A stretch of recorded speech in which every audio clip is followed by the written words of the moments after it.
안에 순종이 있다. 네, 진리 안에 순종이 있다라는 제목으로 우리가 함께 은혜 나누기를 원합니다. 오늘 예수님과 이 여인의 만남이 이루어집니다. 누구 하나 관심을 주지 않았던 이 여인을 의도적으로 예수님이 찾아가셔서 이 여인을 만났습니다. 자, 그런데 이 여인을 만났을 때 이 여인의 문제가 뭐냐면 가려져 있다라는 거죠. 눈이 있고 귀가 있지만 그는 보지 못했고 듣지 못하는 상태에 빠져 있었다는 거죠. 자, 예수님은 계속해서 그 어둠에 빠져 있는 여인을 빛 가운데로 이끌어 주고 있다라는 사실입니다. 자, 그런데 이 여인이 예수님을 알아보지 못하니까 10절에 이 여인이 예수님께 예수님이 이런 말씀하시죠. 너에게 물 좀 달라 하는 이가 누구인 줄 알았더라면 라고 말씀하십니다. 이게 뭐예요? 못 알아보고 있다는 거죠.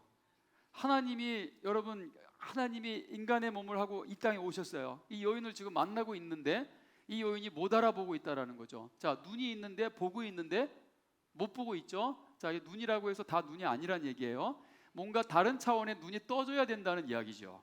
자, 그리고 12절에 보시면 예수님이 또 생수에 대해서 이제 말씀하셨는데, 우물에 대해서 이 여인이 당신이 야곱보다 큽니까? 여러분, 주님은 말씀으로만 온 우주 만물을 만드신 창조주 하나님, 또 이분은 예수님은 창조주 예수님이세요. 할렐루야. 자, 그런데 당신이 야곱보다 더 큽니까? 야곱을 창조하신 분께 당신이 야곱보다 더 크냐고 묻고 있습니다. 자, 그리고 15절에 보면은 여자가 이르되 주여 영원히 목마르지 않는 물에 대해서, 이건 여러분 영적인 물이고 이건 성령의 물입니다. 그런데 이 여자는 계속해서 H2O로 받아들이고 있는 거예요. 그런 물 좀 있으면 나 좀 줘요. 이 우물가에 귀찮게, 이 더위에 물 기르러 오지 않게, 아유 지긋지긋한 것들도 좀 안 만나게, 자 그런 물 좀 있으면 내게 주세요. 자, 계속해서 예수님은 하늘의 이야기를 하고 있는데 이 여인은 땅의 이야기로 받아들이고 있다는 거죠. 자, 그런데 이 문제는 이 여인만의 문제가 아니라는 걸 우리가 알아야 된다는 겁니다. 여러분, 이 시간도 하나님께서는 우리에게 하늘의 말씀으로 주고 계십니다. 여러분, 우리가 이 여인처럼 또 이 세상의 모든 사람들이 진리 앞에 가려져 있는 이유가 있다는 거죠. 왜 진리를 알아듣지 못할까? 왜 가려져 있을까? 왜 눈이 있고 왜 귀가 있는데 왜 보지 못하고 왜 듣지 못할까? 자, 우리가 그것으로 접근하기 위해서 좀 인간의 어떤 근본적인 문제를 좀 다뤄보길 원합니다. 자, 인간이 여러분 범죄한 이후에, 타락한 이후의 인간의 모습을 보면 인간의 타락이 근본적으로 어떤 타락인지를 알게 됩니다. 그 타락의 원형이 뭔지를 보게 돼요. 자, 창세기 3장 7절에서 8절에 보시면 이에 그들이 눈이 밝아져 자기들이 벗은 줄을 알고 무화과 나무 잎을 엮어 치마로 삼았고, 그들이 그날 바람이 불 때 동산에 거니시는 여호와의 하나님의 소리를 듣고 아담과 그의 아내가 여호와 하나님의 낯을 피하여 동산 나무에 숨은지라 라고 말씀하고 있습니다. 자, 눈이 밝아졌다. 눈이 밝아져서 뭘 봐요? 벗은 모습을 보았다는 거예요. 그 이전에는 볼 필요도 없었고 그 이전에는 보지도 못했고, 자, 그런데 선악과를 따먹고 나니까 갑자기 눈이 밝아졌다. 눈이 밝아져서 첫 번째로 보인 게 뭐냐면 우리가 벗고 있네 라는 것들을 알게 됐던 거죠. 사실 하나님이 가르쳐 주신 적이 없어요. 너희들은 벗고 있다, 너희들은 그래서 부끄럽다, 가려라 라고 하나님 말씀하신 적이 없지만 갑자기 선악과를 따먹더니 자기들의 신념이 생겨버린 거예요. 자기들의 관점이 하나님과 전혀 상관없는 소위 자기 관점이 들어와 버린 겁니다. 자, 이 자기 관점은 또 어떤 행동을 하게 만드냐면 하나님의 낯을 피하게 만들어요. 불가능한 일이죠. 하나님의 낯을 어떻게 피할 수 있습니까? 가능한 일이 아니에요. 가능한 일이 아닌데 자기들은 낯을 피할 수 있다라는 자기 신념과, 즉 자기 관념이 생겨버립니다. 선악과를 따먹고 여러분, 분명히 사단이 말하기를 하나님과 같이 될 것이다. 그게 거짓말이 아니었던 거예요. 하나님과 같이 되었는데 문제는 하나님과 상관없이 자기들이 하나님처럼 되어버린 겁니다. 자기들이 생각하고 자기들도 판단하는 그런 상황이 되어버린 겁니다. 그들은 자기들의 수치를 또 감추기 위해서 땅의 소산이었던 무화과 나무 잎을 가지고 자기의 수치를, 부끄러움을 가리려고 했다는 거죠. 자, 그런데 땅의 소산은 여러분, 인간의 노력은 결국은 한계에 부딪히게 된다. 그들의 근본적인 수치를 가릴 수 없을 뿐더러 그 땅의 소산으로 가리고자 했던 그 무화과 나뭇잎 얼마나 질기겠어요. 그게 얼마나 오래 가겠어요, 여러분. 예? 걸을 때 그거 살랑살랑 돼가지고 그거 어떻게 불안해가지고 걸을 수 있겠습니까? 뭔가 굉장히 불안정한 여러분 상태입니다. 완전하지 않은, 이게 뭐 질긴 옷감도 아니고 자, 뭔가 불안정한 상태를 의미하는 거고, 또 그거는 일시적으로 해결할 수 있지만 근본적으로는 해결할 수 없는 상태라는 거죠. 야, 여러분, 그것은 율법의 한계를 말하는 거예요. 율법 또한 근본적으로 우리의 수치를 가려주지 않습니다. 그거는 일시적일 뿐더러 근본적인 문제가 아니에요. 그래서 예수님이 여러분 십자가를 지고 이 땅에 오신 겁니다. 지러 오신 겁니다. 아멘입니까? 그 근본적인 우리의 수치와 부끄러움을 가려주기 위해서 친히 예수님께서 당신의 모든 자기의 가죽을, 양의 가죽을 벗겨서서 결국 그들에게 옷을 만들어서 그들의 수치를 가려주신 것처럼 예수님이 여러분 우리의 어린 양이 되셔서 이 땅에 오신 거예요. 아멘. 우리 성경 전체를 볼 수 있는 여러분 이제 눈이 열리셨죠. 그게 하나님께서 잡아주신 그 양의 가죽이 궁극적으로 예수 그리스도의 십자가를 의미한다라는 거 우리가 알고 있습니다. 자, 그런데 여러분이 이 인간의 노력, 자기들의 부끄러움을 땅의 소산으로 감추려고 했던 여러분 그들의 노력은, 그것은 하나님 앞에 교만한 것이고요. 또한 그것은 자기들도 하나님같이 돼버려서 자기의 노력으로 그렇게 할 수 있다라는 그런 착각 속에 빠지게 되었던 것입니다. 자, 이걸 제가 어떻게 더 쉽게 말씀드릴 수 있을까? 새벽에 한 3시쯤에 제가 깨서 화장실 한번 갔다 오고 이걸 어떻게 더 뭔가 명확하게 좀 더 어쩌면 더 자극적으로 말씀드릴 수 있을까 이렇게 고민하는데 갑자기 거울이라는 단어가 딱 떠오르는 거예요. 아, 이거다. 성령께서 주신 지혜를 좀 나누기를 원합니다. 자, 여러분, 언제부터 거울 생긴지 아세요? 언제부터 거울이 이렇게 대중화가 되었을까요? 별로 오래되지 않았다는 거예요. 100년 정도 아마 됐을 겁니다. 그거밖에 안 됐어요? 예, 지금 우리가 보고 있는 거울, 그나마 대중화가 된 게, 왜냐하면 그 이전에는 너무 비싸서 뭐 청동이나 아니면 뭐 놋 같은 걸 깨끗하게 비벼가지고 막 광택내게 해서 겨우겨우 모습을 봤지만 얼마나 흐리멍텅하게 보였을 거예요. 그러나 그것만 가지고도 이 부자들은요, 부자들만 가질 수 있었던 아주 그 보물과 같은 겁니다. 자, 그런데 이게 은도금이 개발되면서 그게 불과 한 100여 년 전 이야기입니다. 그 은도금이 이게 발전되면서 사람들에게 이게 거울 이런 게 이제 그 보급화가 되었다는 거죠. 그래도 비싸서 일반 서민들은 가질 수 없었던. 그러다가 이제 여러분 이 거울은 그 이전에 유리는 발명됐지만, 자, 이것이 이제 거울이 돼가지고 대중화가 돼서 지금 여러분 거울 보고 있지만 거울이 그런 과정들이 있었고 거울이 이렇게 너무나 귀한 거구나 그런 생각을 우리가 합니까? 그죠? 그냥 아무 생각 없이 당연히 누구나 볼 수 있는 거울 앞에서 자기 모습을 비춰보고 있지만 불과 여러분 이것을 이 대중들이 보게 된 건 몇 년 되지 않았다. 자, 그러면 여러분 훨씬 이전으로 거슬러 올라가면서 자, 거울이 없던 때를 한번 상상을 해보세요. 거울이 없습니다. 거울이 없는데 자기 모습을 어떻게 볼 수 있어요? 절대적으로 다른 사람들의 의견에 의해서 내 모습, 나 어때? 여기 뭐 묻었어? 내 머리 어떻게 찌그러졌니? 새집 졌니? 거울이 없는데 한번 없다고 생각해 보세요. 그러면 거울 보려면 다 우물가로 뛰어가야 돼요. 다 가가지고 나 좀 보자, 줄 서서 봐야 돼요. 아니면 절대적으로 다른 사람들의 의견에 따라줘야 되는 거죠. 그죠? 너 여기 뭐 묻었다. 그렇구나. 다른 사람들에 의해서, 그죠? 물어봐야 돼요. 들어야 돼요. 자, 그러면 여러분 잘 생각해 보세요. 아담과 하와가 선악과를 먹고 벌어진 일입니다. 그들의 손에 거울이 생겨버린 거예요. 거울이 생기기 이전에는 절대적으로 하나님의 메시지가 진리입니다. 그분의 가르치심이 이 아담과 하와에게는 양식이 되고 생명이 되고 그분이 가르쳐 주시는 그것이 모든 것이 되는 거예요. 들어야 돼요. 그분의 말씀에 순종해야 되는 겁니다. 좀 다른 차원에서 우리는 영어를 잘하는 사람이 있으면 내 옆에 두고 싶어 하죠. 그 한국말 하면 하지 말라. 하지 마. 그냥 영어만 해. 계속 영어만 듣길 원하겠죠. 그런 사람들이 내 옆에 있으면 여러분 유익해요, 안 유익해요? 유익하죠. 그럼 여러분 절대자이신 만왕의 왕이신 온 우주 만물을 창조하신 전능자 하나님, 그분이 내 옆에 있는 게 유익해요, 안 유익해요? 그분이 나에게 말씀하시는 게 유익해요, 안 유익해요? 지금 여러분들이 말씀 듣고 있는 이 시간이 유익해요, 안 유익해요? 제발 잠에서 깨시고 따뜻하니까 주무시는 거예요. 에어컨 좀 틀어주세요. 여러분 집중하셔야 됩니다. 너무 중요한 이야기를 하고 있는 거예요. 유익하잖아요. 하나님이 우리에게 하시는 말씀이 여러분 유익합니다. 생명이죠.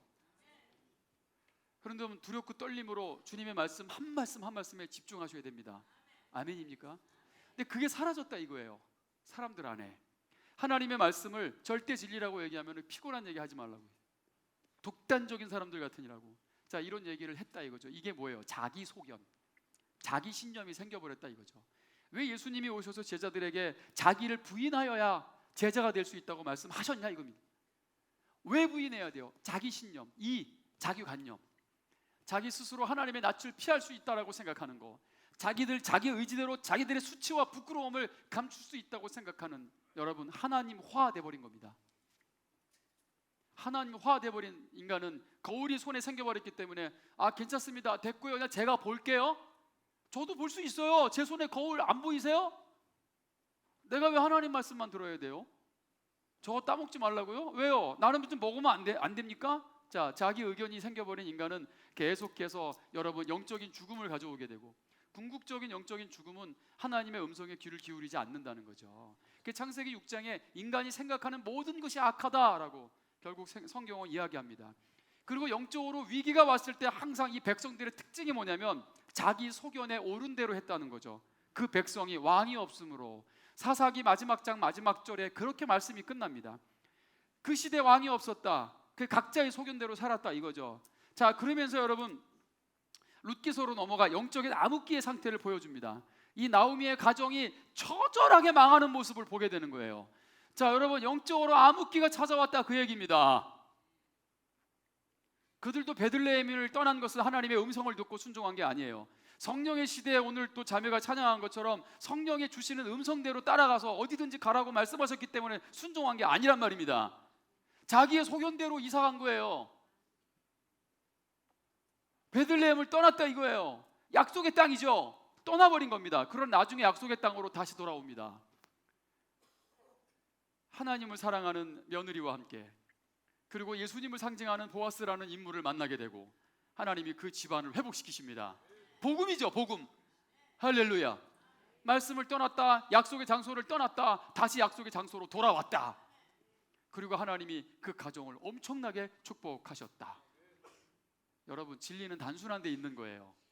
하나님의 말씀 안에, 언약 안에 우리가 다시 돌아가야 될 약속의 땅이 있는 겁니다. 하나님의 임재 안에 머무르십시오. 얼마나 하나님의 영광을 잃어버리셨어요? 까마득하십니까? 오늘 예배 가운데 살아계신 하나님의 영광을 경험하셨습니까? 여러분 주님 앞에 서셔야 됩니다.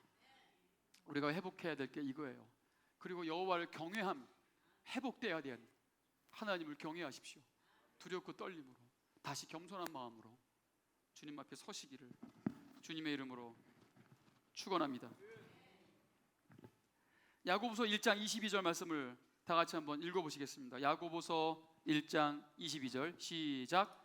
너희는 말씀을 행하는 자가 되고 듣기만 하여 자신을 속이는 자가 되지 말라. 자, 말씀을 듣긴 듣는다 이겁니다. 자, 그런데 문제는 듣기만 했다, 순종하지는 않았다, 행함이 없었다. 오늘날 듣는 거에 너무 익숙하잖아요. 자, 그런데 들었는데 순종하지 않았다, 이게 뭐예요? 자기를 속이는 자가 되었다. 이게 뭐예요? 자기가 자기를 속인다는 거죠. 말씀을 들을 때 절대적으로 순종해야 된다라는 여러분 그 거룩한 어떤 강력한 이 하나님의 명령에 대한 뭔가 거룩한 부담감을 가지고 우리가 순종해야 되는데 자꾸 말씀에 순종하지 않는 거예요. 그냥 듣기만 하고 결국 자기에게 속는 거예요. 자, 이 사람은 다른 거에 아마 순종할 겁니다.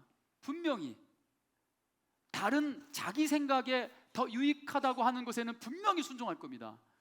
그러나 지금 이 순간 선포되는 하나님 말씀 가운데는 아멘 하고 순종하려고 하지 않는다는 거죠. 자, 이게 자기에게 미혹당한 겁니다. 결국 자기를 지배하고 있는 영이 성령이 아니라는 거예요. 여러분 성령의 통치가 임하기를 축원합니다. 성령 충만은 결국 성령의 지배를 받는 거예요. 눈에서 레이저 나가고 손에서 불이 나가는 게 아니고요. 성령 충만은 성령님께 순종하는 능력을 말하는 거예요. 아멘입니까? 자기 자신에게 속는다, 듣기만 한다, 자기를 속였다, 행함이 없다, 진리에 순종할 힘이 없다, 눈이 가려졌다, 귀가 가려졌다, 그 얘기예요. 근본적으로 할 수 없다. 왜요? 속는다는 거죠. 정직한 영을 잃어버렸다는 겁니다. 정직한 영이 우리 안에 사라져버리면 우리는 하나님의 절대적인 진리를 여러분 듣지 못합니다. 가려졌기 때문에, 스스로에게 속고 있기 때문에. 왜 다윗이 울면서 정직한 영을 회복해달라고 기도했겠습니까? 중요합니다. 이 정직을 잃어버린 시대, 망각에 빠져 있고 거짓에 빠져 있는 시대, 그런 사람들, 하나님의 진리가 아니면 우리는 여러분 혼동에 빠질 수밖에 없습니다. 우리는 혼란에 처할 수밖에 없어요. 아담과 하와는 절대적인 진리의 하나님의 음성에 여러분 귀 기울이지 않았습니다. 갑자기 선악과를 따먹고 자기 소견이 생겨버렸어요. 분리돼 버린 거죠. 온전히 하나님의 말씀만 듣고 살았던 에덴을 잃어버린 겁니다. 범죄하는 다윗의 상태가 여러분 똑같은데요. 다윗이 범죄하죠. 자, 어떻게? 다윗이 간음죄를 저질러요. 살인죄를 저지르고. 사무엘하 9장 10절, 사무엘하 9장 9절 10절입니다. 9절 10절 보시면, 그러한데 어찌하여 네가 여호와의 말씀을 업신여기고 나보기에 악을 행하느냐? 우리아를 죽이죠. 그의 아내를 빼앗아 옵니다. 간음죄를 저지르고 살인죄를 저지릅니다. 자, 근본적인 문제가 있어요. 다윗이 이렇게 범죄한 이유가 뭐냐면, 자, 저 노란 색깔 보세요. 여호와의 말씀을 어떻게 했다? 업신여겼다, 그 얘기예요. 말씀을 업신여기니까 여러분 그가 범죄에 빠졌다는 겁니다. 그 하나님을 결국은 업신여긴 거예요. 말씀을 업신여긴 거. 경외함이 사라진 거죠. 두렵고 떨림이 사라진 겁니다. 잠깐 자기 눈만 가리면 하나님조차 보지 않을 거라는 착각에 빠진 거죠. 엄청난 죄를 짓고 마는 겁니다. 여러분, 디모데후서 4장 3절에서 4절 말씀에 이런 말씀이 있습니다. 때가 이르리니 사람들이 바른 교훈을 받지 아니하며 귀가 가려워서 자기의 사욕을 따를 스승을 많이 두고 또 그 귀를 진리에서 돌이켜 허탄한 이야기를 따를 것이다. 때가 이르리니 바른 교훈을 받지 않는다. 왜요? 귀가 가려워서. 이 귀가 가렵다는 헬라어의 원어가 뭔가 이렇게 자기에게 자극을 줄 만한 그런 인포메이션, 정보, 그 정보에 관심이 굉장히 많은 상태를 말하는 거죠. 근데 하지만 이 단어는 탐욕을 이야기합니다. 귀가 가렵다, 탐욕. 즉 자기에게 어떤 자극적인 정보를 통해서 자기의 만족을 얻을 수 있는 걸 말하는 거예요. 그래서 이 사람들이 스승을 많이 둔다는 거죠. 듣기를 좋아하는 거예요. 듣기를 좋아하는 시대, 또 들을 수 있는 시대. 얼마든지 듣고자 하면 얼마든지 많은 정보를 받아들일 수 있는 그때가 온다는 거죠. 때가 이르리니, 말세에, 이런 의미예요. 말세에. 그 스승을 많이 둔다 이거. 즐겨찾기 폴더를 만들어 놓고 거기다가 내가 좋아할 만한 그 스승들을 거기다가 다, 나의 폴더. 거기 뭐 세계적인 분들이 다 있어요. 스승이 많아. 내 스승이 너무 많아. 자기 멘토래. 본 적도 없는 분인데 멘토라고 하고, 자, 그런 일들이 많이 있죠 오늘날. 또 4절에 그 귀를 진리에서 돌이켜 허탄한 이야기를 따르리라, 이렇게 이야기하고 있습니다. 손에 거울이 생겨버리면 남의 이야기를 안 듣는다 그랬죠. 내가 볼게. 자, 오늘날 손에 거울이 아니라 플러스, 그거보다 훨씬 더 강력한 게 손에 쥐어졌습니다. 뭡니까? 스마트폰. 절대 권위가 사라져. 유대인들은 부모님께 절대 권위가 있어요. 부모님을 통해서 모든 하나님의 교육을 받게 돼 있습니다. 그죠? 그래서 부모님께 순종하지 않으면 여러분 이건 죽어. 그만큼 부모님을 통해서 부모님께 순종하지 않는다는 것은 하나님의 말씀을 받을 기회가 없어져 버리니까, 그러니까 그 여호와를 경외하는 것과 관련이 있는 거란 말이죠. 여러분, 오늘날 강단에서 선포되는 말씀도 그렇습니다. 부족한 종은 십자가 뒤에 가려주시기를 늘 기도하죠. 하나님이 우리에게 말씀하시기를 원하시고요. 여러분, 이 말씀이 하나님의 음성으로 들려줘야 된다는 거예요. 자, 그런데 여러분, 문제가 뭐냐면 오늘날 탈권위 시대. 권위가 다 나쁜 게 아니거든요. 반드시 필요합니다. 세상의 모든 권위는 하나님으로부터 오는 거예요. 권위가 회복되어져야 되지, 탈권위가 중요한 게 아니에요. 그래, 권위주의는 여러분 좋지 않은 겁니다. 그러나 절대적인 권위가 필요한데, 탈권위를 하면은 여러분 권위에서 피할 수 있다고 생각하십니까? 제가 몇 번 말씀드린 것처럼 탈권위 하려고 부모님 잔소리 듣기 싫어요 그러면서 나는 이 부모님의 권위에서 이제는 자유하고 싶어요, 그리고 뛰쳐나가갖고 빵 차를 몰고 가는데 갑자기 신호등이 빨간불로 딱 바뀌니까 끽 기다려야 돼. 파란불 켜질 때까지. 여러분, 이것도 권위라는 것을 왜 모르십니까? 빨간불 파란불의 권위에는 그렇게 순종자라면서 여러분, 위의 권위한테는 절대로 순종을 하지 않는 이 패역한 세대죠.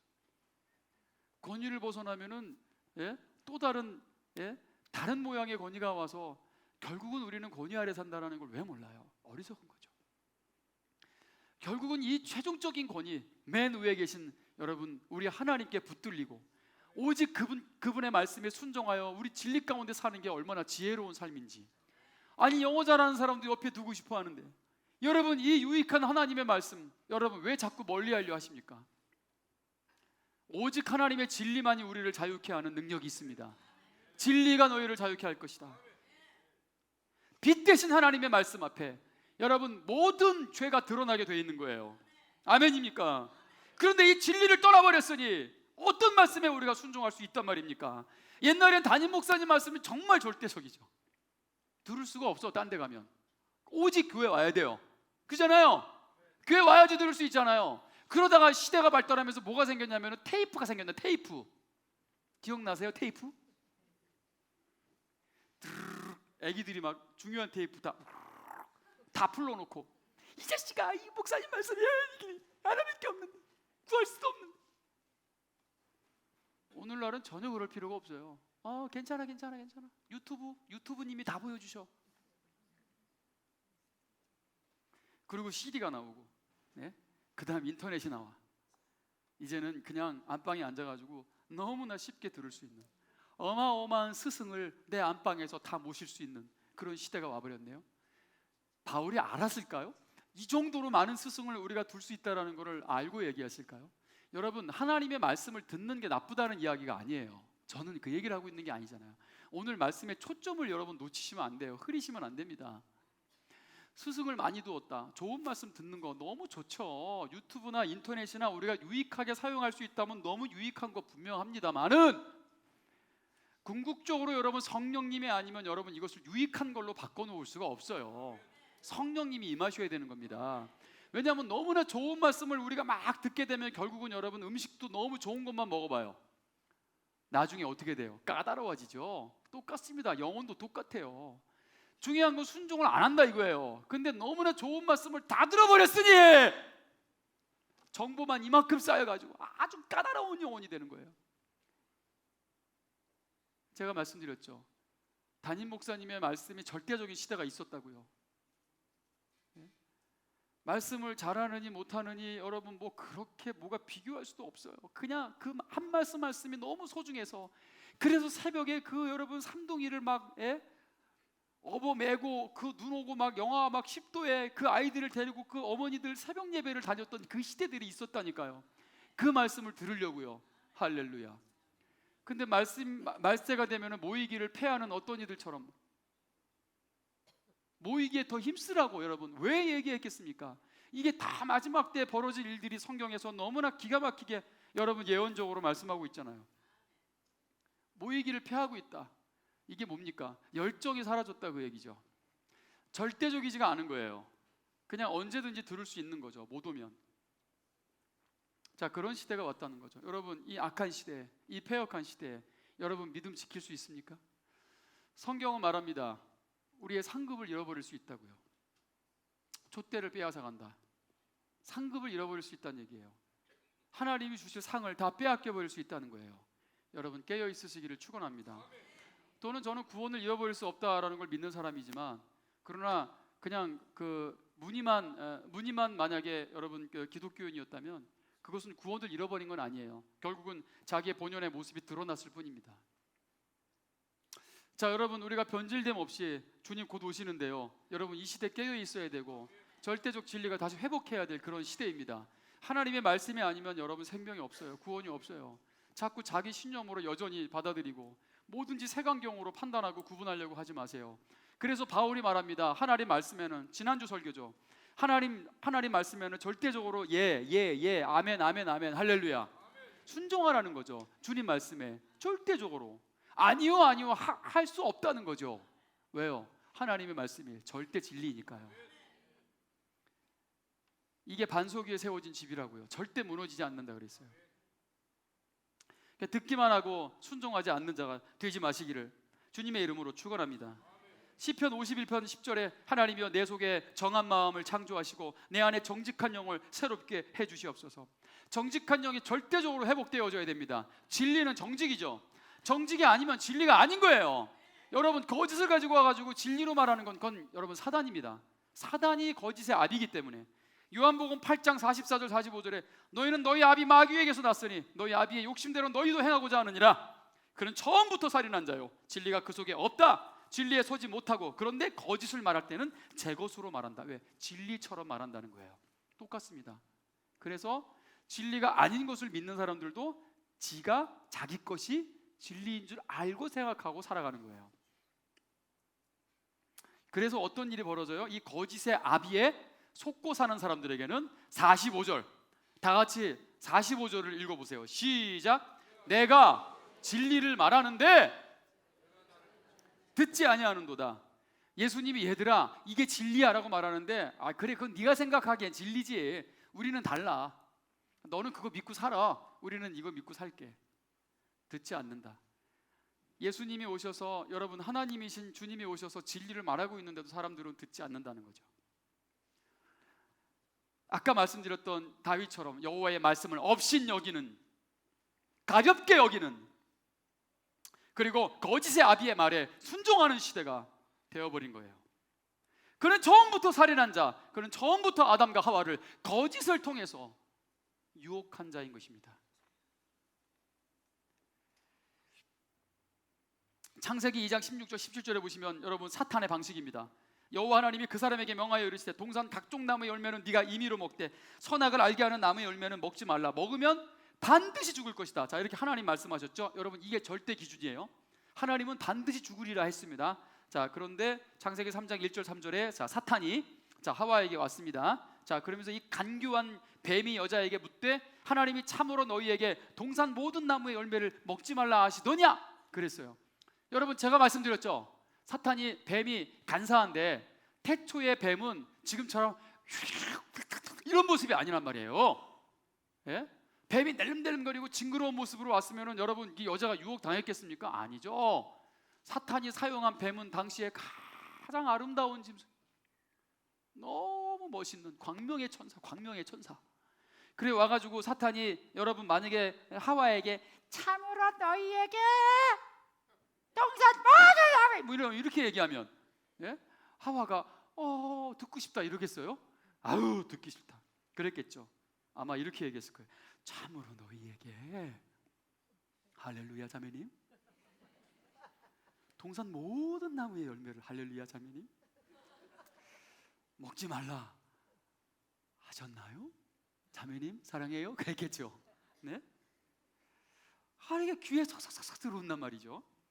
그러니까 여러분 이제 하와가 슬쩍 넘어갑니다. 그래서 3절에 보면 동산 중앙나무에 있는 나무 열매는 하나님 말씀에 너희는 먹지도 말고 만지지도 말라. 그리고 너희가 죽을까 의문형으로 바꿔버려요. 하나님은 반드시 죽으리라. 할렐루야. 완료죠. 완전 완료형입니다. 근데 갑자기 죽을까 의문형으로 바꿔버려요. 뱀이 먼저 했죠. 뱀이 먼저 유혹합니다. 모든 나무의 열매를 먹지 말라 하시더냐? 여러분 하나님은 빼앗는 분이 아니라 주시는 분입니다. 모든 나무 먹지 말라고요? 하나님이 먹으라고 한 건 전부입니다. 전부 다 먹어라. 마음껏 모든 걸 먹어라. 근데 저거 하나만 먹지 말라 이렇게 말씀하셨죠. 하나님은 다 주신 거예요. 아멘입니까? 근데 사탄이 어떻게 말해요? 모든 나무의 열매를 이렇게 뭉뚱그려 가지고 모든 여러분 왜곡시켜버리죠. 비아냥이 살짝 섞여 있어요. 야, 하나님이 모든 걸 먹지 말라고 하시냐? 살짝 이렇게 접근합니다. 매우 친절하게, 매우 아름답게, 광명의 천사로. 그리고 하와는 넘어갑니다. 너희가 죽을까 하노라 라고 했다는 거죠. 거짓의 아비의 창시자에게 넘어가 버립니다. 속았다는 거죠. 여러분 절대적 하나님의 말씀을 슬쩍 건드려서 자꾸 바꿔놓는다 이거죠. 이게 여러분 이단들이 하는 일이고 이게 진리가 아닌 것에 빠져있는 여러분 어둠의 영들이 하는 겁니다. 자, 여러분 우리가 진리를 놓치면 길을 잃어버려요. 길을 잃는다고요. 하나님의 말씀이 내 발의 등이요 이 어두운 세상을 밝혀주는, 여러분, 그래서 이 말씀의 권위가 사라져버리면 여러분, 우리는 완전히 혼동 속에 빠질 수밖에 없다는 것을 알아야 합니다. 내가 진리를 말했는데 너희가 나를 믿지 아니하였다. 여러분, 그 시대가 그랬다는 거죠. 사람들이 악하여 진리이신 주님이 오셨는데도 그들은 진리를 무시했다, 그런 이야기입니다. 십자가에 못 박아버렸다, 그런 이야기입니다. 똑같은 요한복음 8장 12절에 그 이전에 예수님이 이미 이렇게 말씀하십니다. 세상의 빛이니 나를 따르는 자는 어둠에 다니지 아니하고 생명의 빛을 얻으리라. 자, 그런데 진리이신 예수를 말하는데 듣지 않았다, 그 얘기예요. 요한복음 8장 38절에도 나는 내 아버지에게서 본 것을 말하는데 너희는 너희 아비에게서 들은 대로 행한다, 이거예요. 진리에 대해서 말했는데 진리는 듣지 않고 거짓의 아비가 말한 것을 듣고 행하고 있다는 거죠. 어차피 순종은 누구인가는 하게 돼 있어요. 하나님께 순종하지 않으면 우리는 다른 것에 순종하게 돼 있습니다. 여러분, 결단하셔야 됩니다. 하나님에게만 순종하기를 원하십니까? 우리가 무지하고 우둔하다는 걸 여러분 고백해야 됩니다. 하나님, 내가 연약하오니 내가 주님의 진리 가운데 있기를 원한다고 우리는 여러분 겸손한 마음으로 주님 앞에 서야 합니다. 더 이상 거짓의 아비에 속아 살지 않게 해달라고요. 미혹당한 상태, 진리가 어긋난 상태. 예수님은 본대로 말했다 이거죠. 예수님은 그대로 진리를 선포했다는 거예요. 마치 에덴 동산에 하나님의 통치가 있었던 것처럼요. 그대로 나는 본 것을 말했다는 거죠. 그러나 너희는 너희 아비를 통해서 들은 것을 가지고 너희는 살았다는 거예요. 전달된 이야기, 계시로 선포된 메시지가 아니라 전달돼서 들은 거예요. 여러분, 사람들도 그러잖아요. 전달되고 왜곡돼요, 안 돼요? 왜곡되거든요. 문제가 항상 거기서 생깁니다. 우리는 항상 자기의 생각을 섞기를 원해요. 또 섞고 그러면 엉뚱한 이야기가 돼서 돌아다니는 일들이 비일비재하다는 거예요. 얼마든지 성경 안에서 예를 들 수 있는,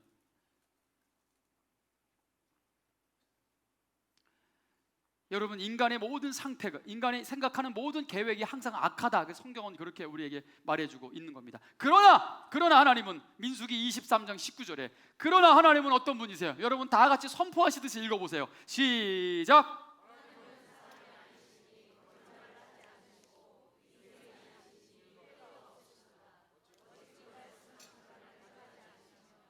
하신 말씀을 실행하지. 그 사랑 변함없으신, 거짓 없으신, 성실하신 그 사랑. 자, 여러분, 이 가사가 나오는 본문이에요. 하나님은 거짓이 없다. 근데 변함이 없다, 거짓 없다, 성실하다 다 같은 개념이에요. 이걸 묶어놓은 거예요. 그냥 생각 없이 묶어놓은 게 아니에요. 가사가 나온 게 아니에요. 변함없으신 그분은 거짓 없고 또 성실하신 분인 거죠. 언제나 그분은 일치하시고 동일하시고 변질됨이 없으시고 왜곡됨이 없으십니다. 항상 언제나 하나님은 그대로이세요. 아멘. 그래서 내 생각은, 내 마음은 변질되고 자꾸 바뀌는데, 그래서 우리는 언제든지 그냥 아멘 하면 되는 겁니다. 내 생각이 지금은 아니거든요. 내 기분이, 감정이 아니에요. 거기를 따라가면 안 됩니다. 속습니다. 왜곡됩니다. 자꾸 그럴까 하노라에 순종하지 마세요. 그냥 분명하고 절대적인 하나님의 음성에 순종할 수 있는, 여러분, 이게 능력입니다.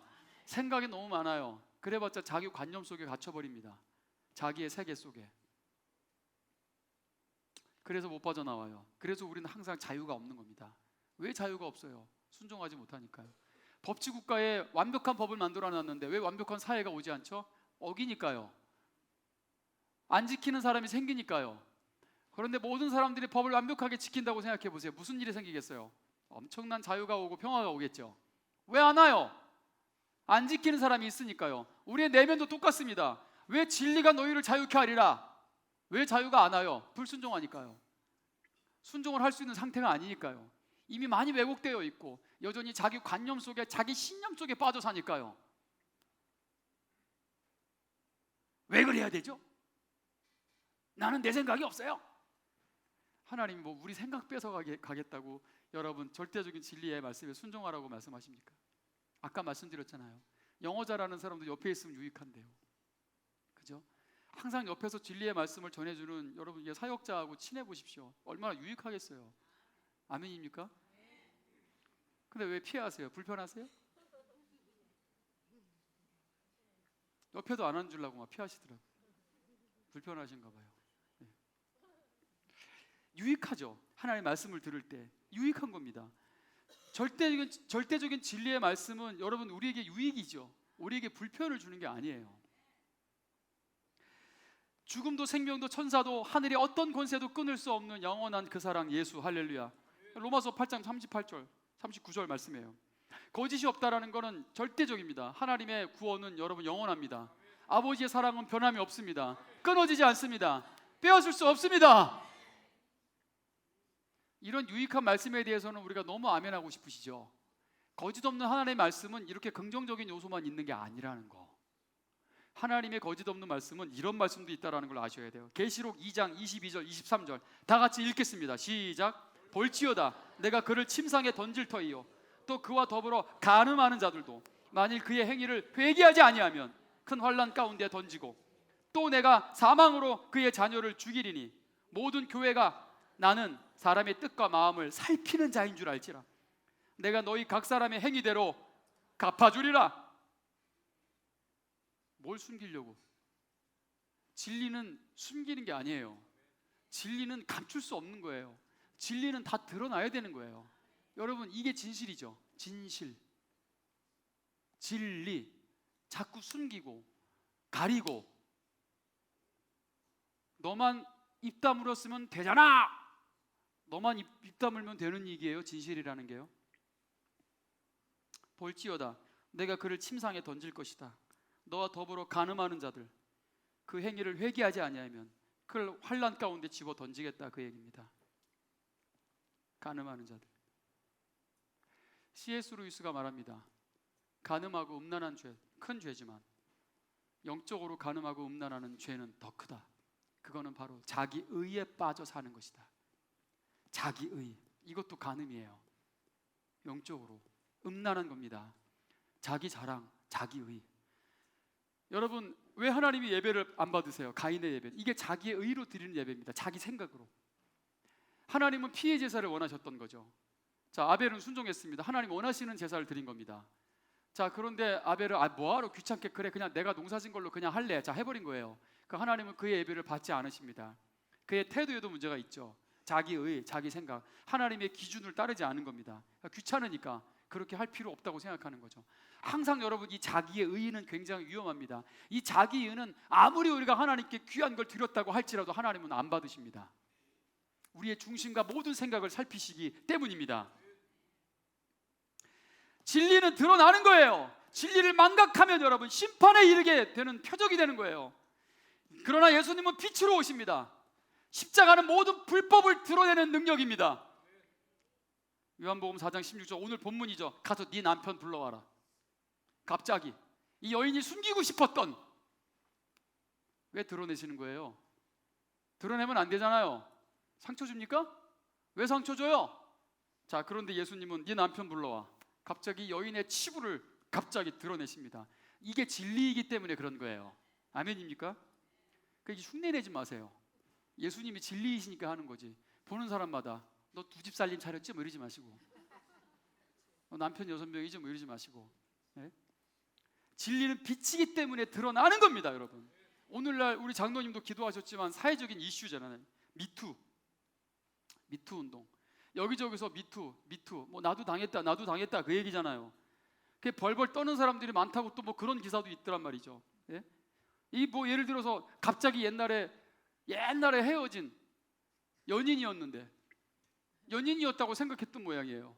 갑자기 그 연인이 마음이 바뀌어가지고 연인 좋아하시네. 강제였거든요. 자, 이러면 어떻게 될까요? 자, 요셉처럼 되겠죠. 요셉도 성추행으로 여러분 깜빵 갔거든요. 누명 쓴 거죠. 자, 그런데 얼마나 되겠어요? 소수겠죠. 그런 일들도 있을 수 있겠지만 얼마나 되겠습니까? 소수겠죠. 그래서 악용되면 안 되겠죠. 이 운동이. 근데 미투가 아니었으면 감춰져 있지 않고 드러나지 않았을 문제들도 있었을 거라고 생각해. 너무나 많은 부분에 있어서 임시 방편으로 숨길 수는 있겠지만 어찌 우리가 하나님의 낯을 피할 수 있겠냐 그 얘기입니다. 여러분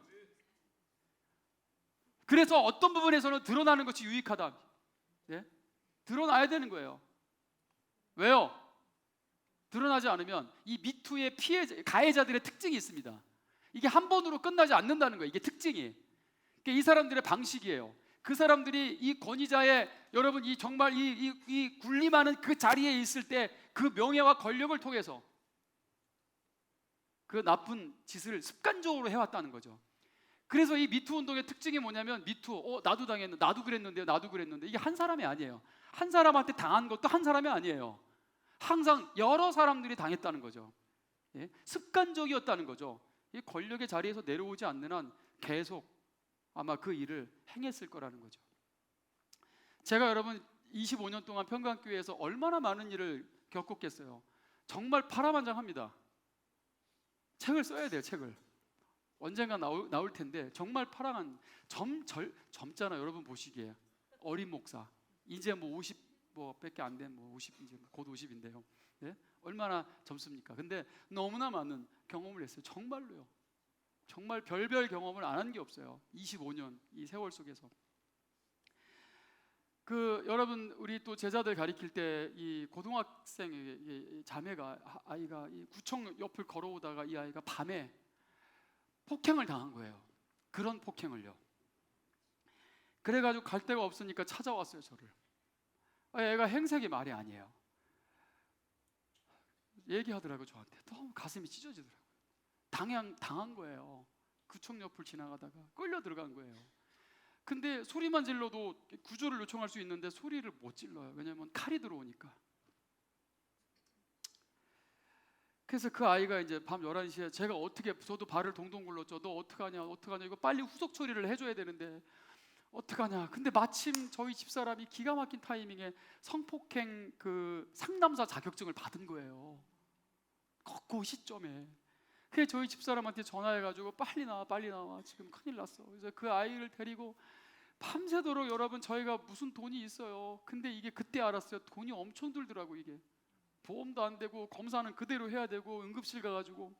근데 또 그때 안 게 뭐냐면 이게 일반 병원에서는 안 돼요. 못 해요. 그 돌고 돌다가 여기서 결국은 여러분 이 대학병원까지 가가지고 그거를 처리할 수 있는 데가 대학병원밖에 없다라는 걸 저희도 알게 된 거예요. 그래 그 아이를 데리고 막 기도하면서 하나님 별일 없게 해주세요.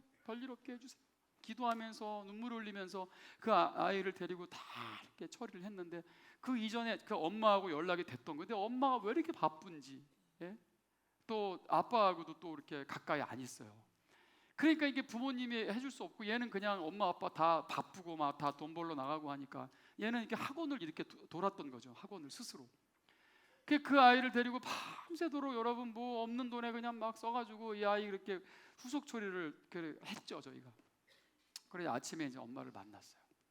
엄마를 만났는데 그 고맙다는 이야기 이렇게 제대로 들었는지 잘 모르겠어요.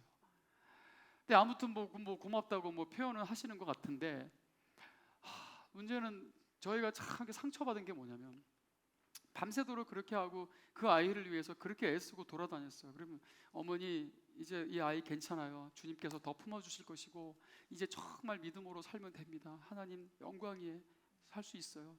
성경에 예수님도 정말 더 치유해 주시고 또 이런 위기를 통해서 더 믿음 안에 살 수 있어요. 막 그러는데 이 어머니는 불편한 얼굴이에요. 왜? 이게 제대로 처리가 되니까 그제서야 체면을 차리고 싶은 거예요.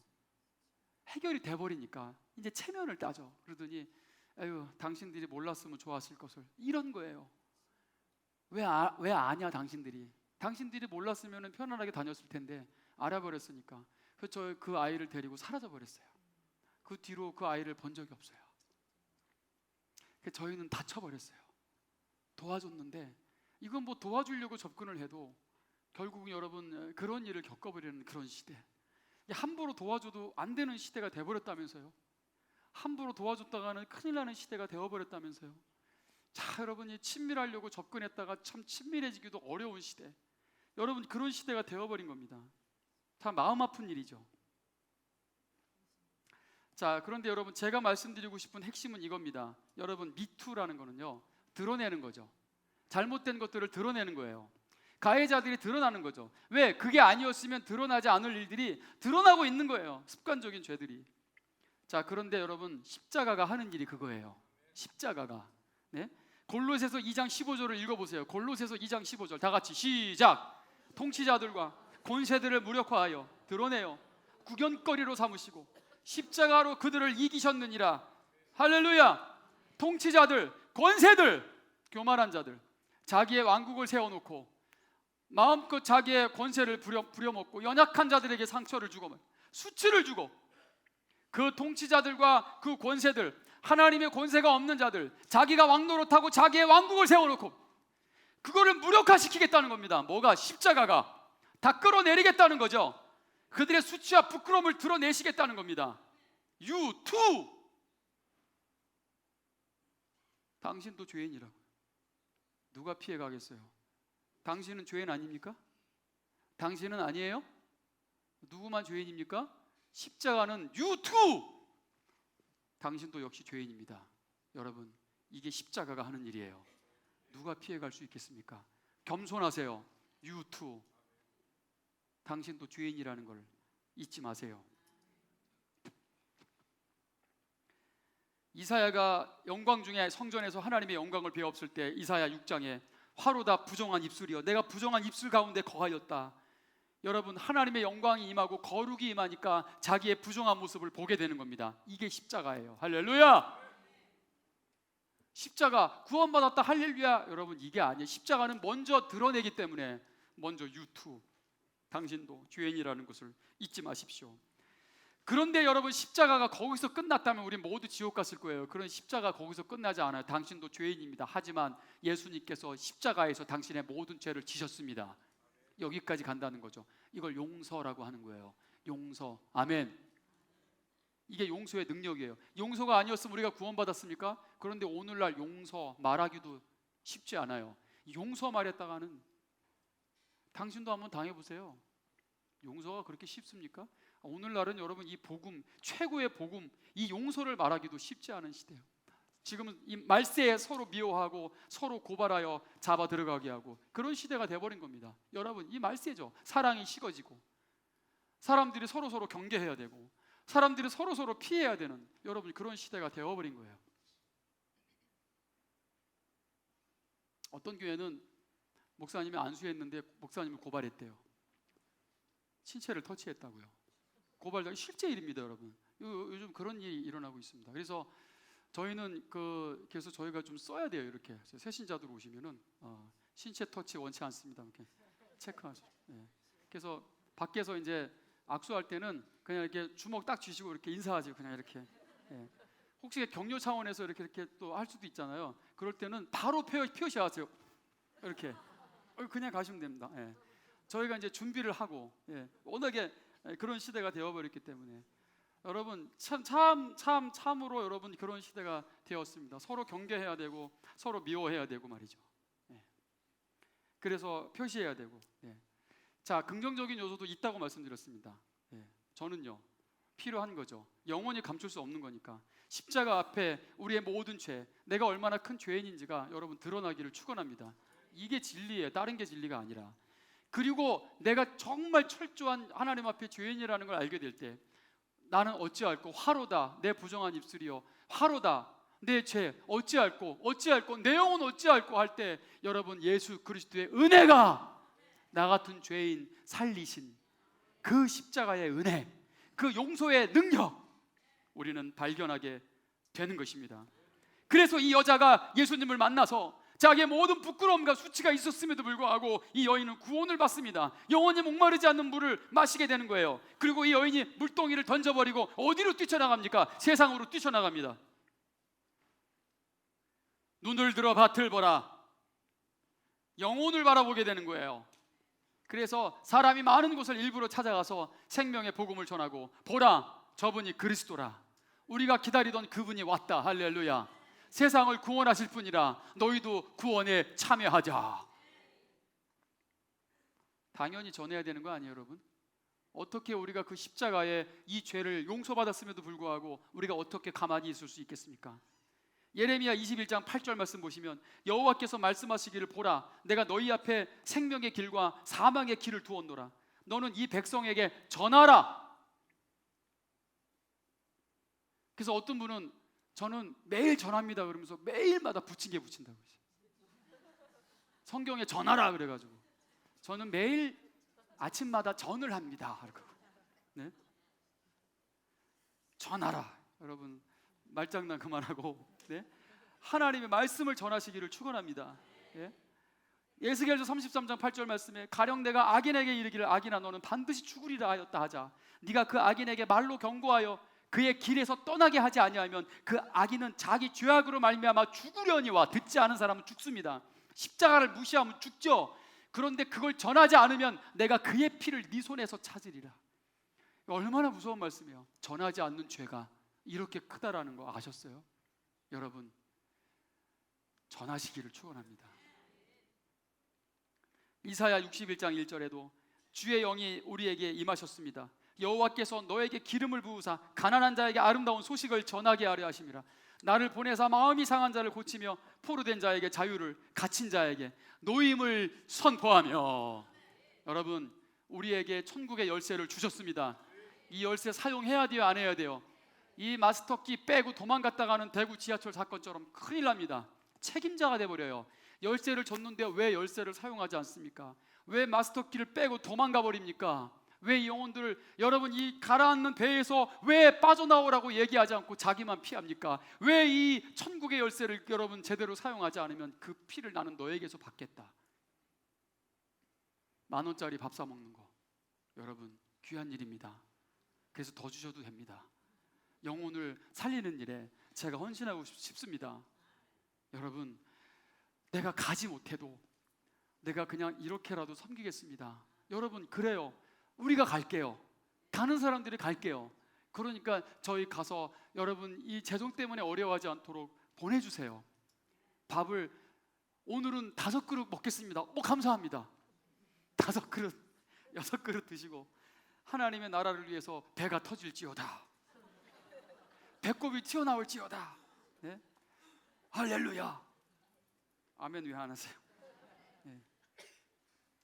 주방에서도 열심히 전을 했으니까 여러분 함께 전하고 함께 하나님의 나라를 위해서 여러분 믿음으로 뛰어드는 십자가의 이 불같은 열정으로 이 마지막 때에 이 사명 함께 감당하는 오늘 평강의 예배자들 되시기를 주님의 이름으로 축원합니다.